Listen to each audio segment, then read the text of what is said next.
Today, we're looking at two Japanese disclosures that couldn't be more different. A semiconductor inspection equipment maker pivoting its entire strategy, and a fresh IPO in the fitness space already spending like crazy. Two companies, two very different risk profiles. Let's dig in.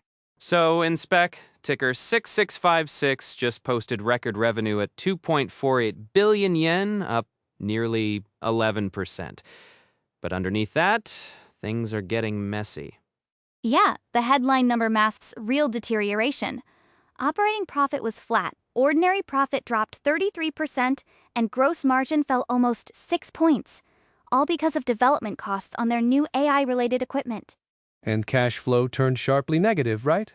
Operating cash flow went from positive 544 million to negative 519 million. They're building inventory and receivables to fulfill large orders, and bridging the gap with short-term borrowings that surged 72%. Total debt is now 2.2 billion.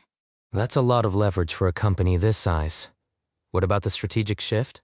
They launched the SX7000 inspection device and LX7000 repair device as an integrated solution, moving from selling standalone equipment to an inspection to repair bundle. It's a smart play for AI substrate yields, but orders received dropped 23% and backlog shrank 10%. The thing that really jumps out is governance. Silvercape Investments, a foreign fund, rapidly accumulated 8.6% of the stock. Meanwhile, the CEO sold 86,000 shares and dropped from first to second largest shareholder. That's a red flag combo. Activist pressure building while the CEO is trimming.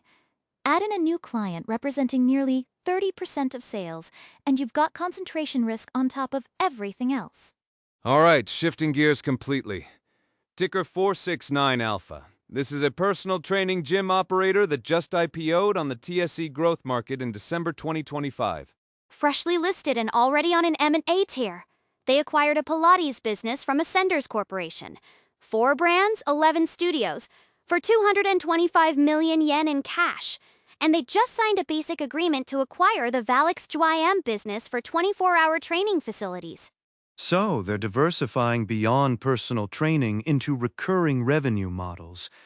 But the financials? Revenue grew 14% to 1.54 billion, but they swung from 85 million in operating profit to a 13 million operating loss. SG&A exploded. Advertising alone was up 47 million, plus IPO costs and store opening expenses.